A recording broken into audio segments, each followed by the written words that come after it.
Hello everybody, welcome to the Fabulous Picture Show and this special screening of Katalin Varga. Please welcome the filmmaker here. This is Peter Strickland. Thank you. Peter, how does a British man end up in Romania making a film in a Hungarian language? The kind of story I wanted to make needed this Gothic backdrop, and Transylvania, it's ready-made. You don't need a set designer, it's just all there. I mean, it has that mythology to it, really, so I was very happy with the locations. You're going to see some amazing locations. Enjoy the film.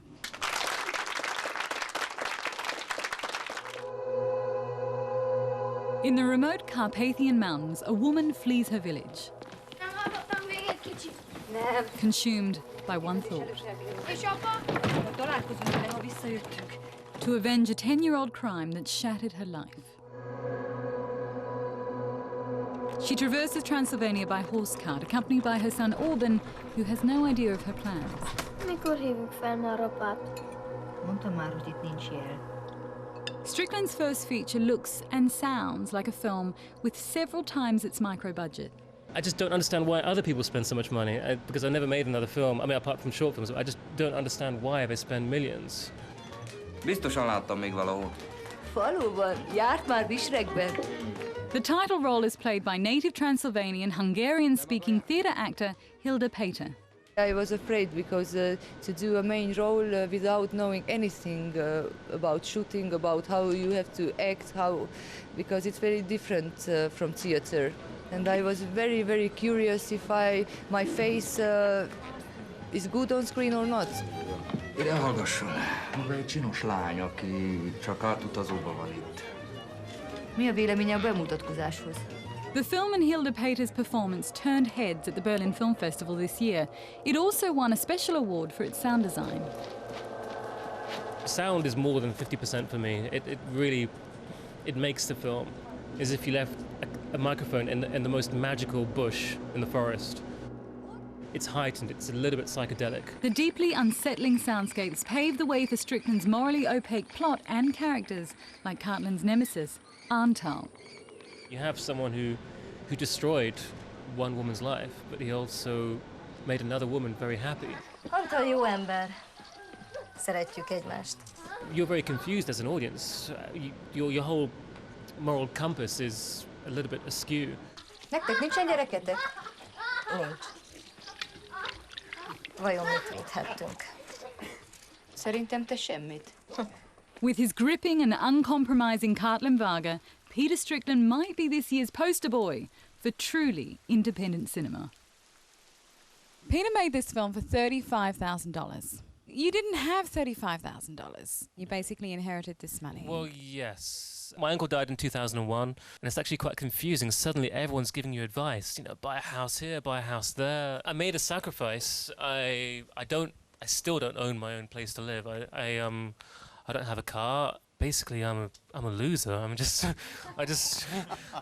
Well, you know, I just wanted to make a film. I just wanted to make something kind of wild.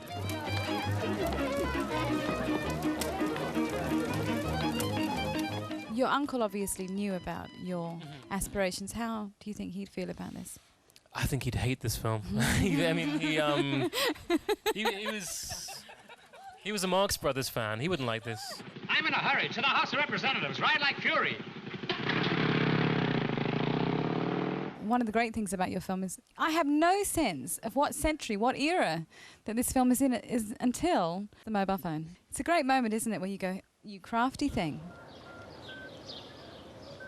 At the beginning, I wanted to have a period piece. I was obsessed by this film called Shadows of Our Forgotten Ancestors by Parajanov. And he made his films in the same mountains, but in what is now the Ukraine. And I thought, yeah, I want to do something like this, but I just didn't have the money to have the costumes, to take aerials down. So I thought, well, actually, this is how Transylvania is now. They travel on horse carts, but they listen to god-awful techno music, and I kind of got so used to how people live over there, but I forgot that it's quite novel. Nem várhatod el, hogy egy asszony és egy gyermek itt aludjék.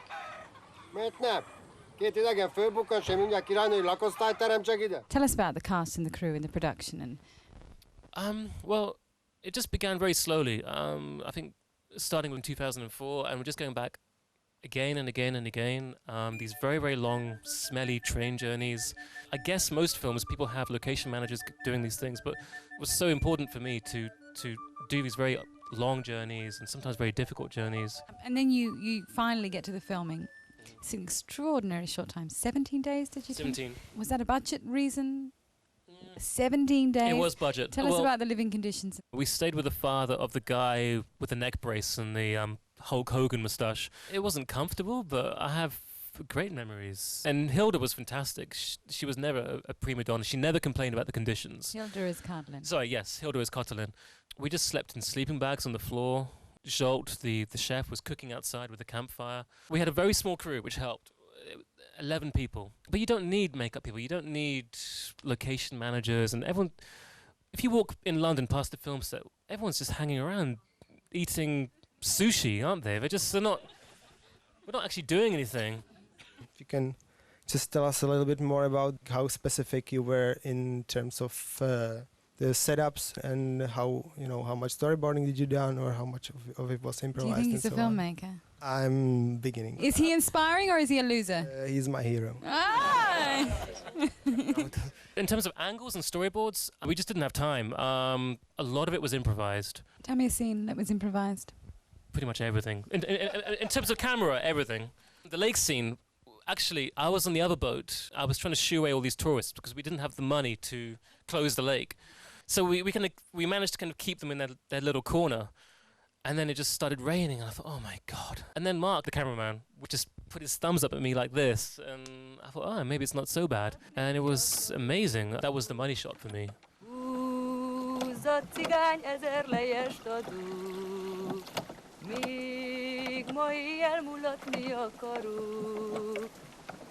Katalin, she kind of gets crazy. I don't see her as someone crazy. There's some crazy eyes there. She is a good character turning bad, and he's a bad character turning good. What I find interesting about revenge is that all of us can relate to it. We might not act upon it, but all of us can imagine being pushed enough to do something that violent. So for me, she's not crazy at all. She's human. If you meet your nemesis 10 years later, are they still going to be bad? I didn't want to just have the bad guy be the bad guy. I felt I would have failed in what I was doing. What I was asking the audience is, can you forgive? Úgy látom, a fiad új barátra lett. Elég, nem szereti halópályát! Bocsánat, nem tudtam. Honnan tudtál azt, hogy én így szeretek? Orban, what a face. He's like a little man. He looks so grown up. Where did you find him? Aniko, who was the assistant on the film, she knew him from a film called Dolina. He was an extra. He had 2 lines, but those 2 lines just blew her away. We went to his house and we said to his mother, we're going to take your son away for 3 weeks. And she said, yeah, okay. And he was fine, actually. He really opened up. Hazudtál a nagymamáról. Mindketten menjetek a francba! The children are the collateral damage, really. I just wondered if that was something that you'd thought about a bit. I mean, what happens to children in revenge cases? That always gets lost in films, that someone innocent suffers, no matter how bad the person is you kill, and no matter how righteous it is to kill them. And I think that's what holds most of us back, I think, if we were put in that position to want to avenge a crime.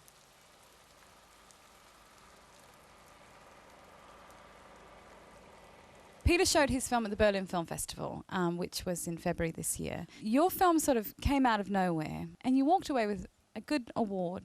Yeah, it was for the sound design. It began with Clive here in 2004. Clive, this film, it must have been a great opportunity. Well, I mean, I was involved right at the start, and all I knew really was that it was an adventure. Romania's filled with wildlife, bird life, insect life. There's very few planes passing by, very few cars. It's a very rich atmosphere.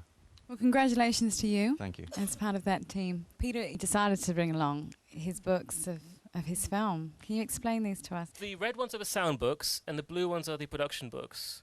Yeah. So basically, I would write lists of each scene, what we need. This is purely pragmatic, just to... Because we had lots of... You are such a nerd. All this. Can I get a microphone to your mother? She really should have the last word. So was he always like this? Oh, yes. Ever since I remember him, I don't know, about 2 years old or 3. Shall I go around the back and have a cigarette? He's always living in a dream world. He was acting out every day, and on Sundays he had to put the whole family on the city, and he was acting something out incomprehensible because he wasn't talking properly yet. Still don't. But he had obviously pictures in his head. Congratulations to your mum. Thank you very much. And congratulations to you. Thank you. Can we please a round of applause for Peter Strickland? Thank you for coming. Thank you. Vă rugăm deschideți, poliția. Bună seara. Vă rugăm să ne scuzați că vă deranjăm la o oră atât de târzie, dar n-ați întâlnit cumva o femeie pe nume Katalin Varga? That's it for this fabulous picture show. Time to say goodbye to Peter.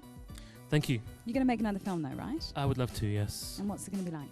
More sound this time. Much more sound. A lot more sound. Less image. You're going to come back? I would love to, yes. Thank you. And one little tip, if you want to be more like Scorsese, don't just invite your mother to the Q&As, put her in your films. We'll see. Hope you join us on the next fabulous picture show. You don't believe me, do you? Maga rossz úton jár, asszonyom. Csak átutazóban vagyok itt a fiammal. On a scale of 1 to 10, I have to give this film 10. It's a beautifully shot film. It's not predictable at all, which I thought it might be at the beginning, but it has a lot of depth of human emotions in there. So fresh and different. The sound is fantastic. You do come away feeling that you've just experienced something quite amazing. So.